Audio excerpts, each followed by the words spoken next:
sa hľadajú korene ešte niektoré, lebo v 1921 Tomáš Garrigue Masaryk zaslal pozývacie listy ruským kozákom, ktorí boli v nemilosti a emigrovalo do Československa 30 000 kozáckých rodín. Čiže tie rodiny sú rozpústené na celom Československu. Máme stránku Moje korene, kde hľadáme korene, každý z nás má nejakú tých kozákov, ale sú medzi nami aj takí, ktorí nemajú korene kozácké a chcú byť a sympatizovať s týmto ako úplne kultúrnou organizáciou.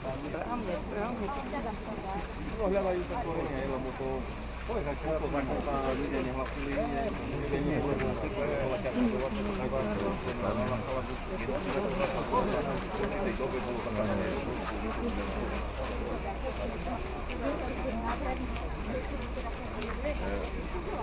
Áno, tu máme na pravej strane, každý má ševron, znamená to Všekozácky svaz Českých zemí a Slovenska. Toto sa volá Čerkeská, je to súčasť kaukazských alebo kubanských kozákov.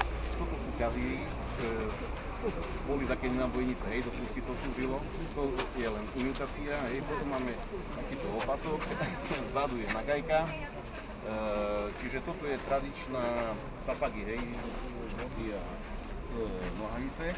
Toto je tradičná kubaňská uniforma, vedľa je tradičná donská uniforma, hej. A každý kozák má prášku a vlastne tu na gajku ten bičík.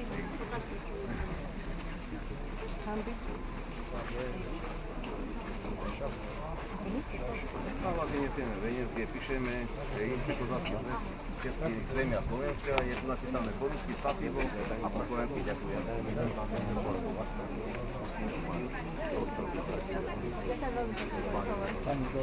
Nemôžeme sa s vami odfotiť? Choď.